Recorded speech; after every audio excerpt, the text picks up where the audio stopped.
Faudrait peut-être qu'on tourne la prochaine vidéo, non? Ouais, mais attends, j'ai trop faim. Viens, on va au McDrive. NANI? T'as dit drive? Hey, do you want to see something? Yeah. Okay.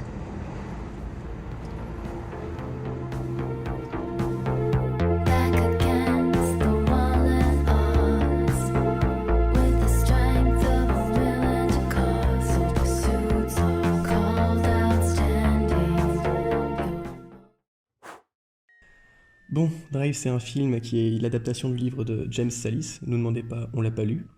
Le film est réalisé par Nicolas Winding Refn, putain de nom danois, qui est pour le moins un réalisateur qu'on peut considérer comme original. Bon, ce mec en fait c'est une sorte de psychopathe au sang-froid, mais avec un style ultra marqué. Pour ce qui est la technique, le film a reçu le prix de la mise en scène au Festival de Cannes. Les rôles principaux sont tenus par Ryan Gosling et Carey Mulligan. Bon, il y a aussi tout cela, mais bon, on s'en fiche un peu, on en parlera plus tard.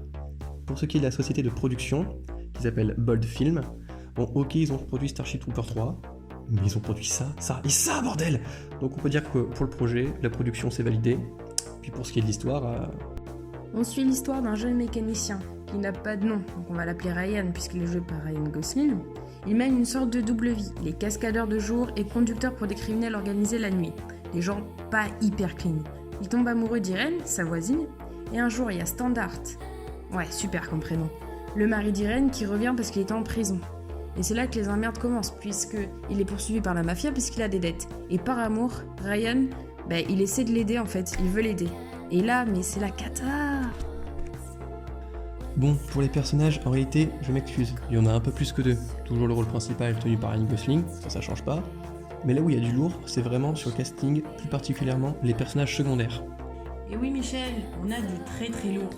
Bon, Irène, on va pas se mentir, elle est beaucoup trop mignonne. Elle a une petite bouille d'ange, elle est très pure, elle a un regard vraiment très doux.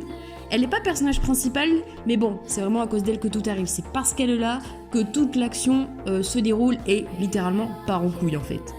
Après, il y a Standard, hein. Désolée, mais... Bon, c'est le gars, il essaie de s'en sortir, mais son passé le rattrape. Hein. Il sort de prison, il veut être clean, et bam, la mafia lui tombe dessus parce que il a des dettes, et voilà. Non mais... Bon voilà, c'est fini pour les personnages. Bon, maintenant on va répondre à la question de début de vidéo. Pourquoi c'est bien? C'est simple. Moi, le film, en fait, il flotte littéralement dans sa propre ambiance, qui est à la fois très étrange, très pure et très calme, qui d'un coup va changer du tout au tout, avec une ambiance plus punch, plus dure, bien plus sanglante. Et pour moi, ce moment, c'est la scène de l'ascenseur. C'est le moment, en fait, où le film, il décide de foutre en l'air tout le calme qui règne depuis le début du film. C'est le moment où le héros décide de se battre et de réellement réagir pour lui-même. Pour ce qui est de la technique, en fait, la scène est juste parfaite. La symétrie des plans, les décors qui renvoient à la situation des personnages, tout est à la fois très simple, très pur. En fait, quasiment aucun élément devrait être là, mais tout fonctionne. Que ce soit la musique aussi. Presque pas chantée, en fait, juste entendue, flottante dans la scène, comme un petit peu le personnage.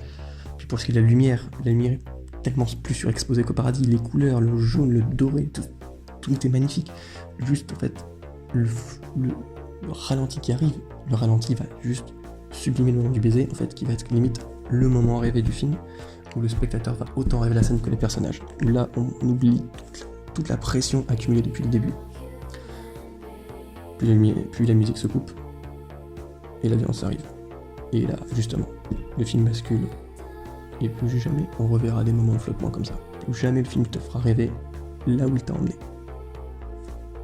En conclusion, on peut dire que ce film, il ne réagit pas forcément à une certaine logique. C'est le réalisateur qui met en scène deux choses totalement contradictoires, comme la douceur et la violence qui sont subtilement mélangées.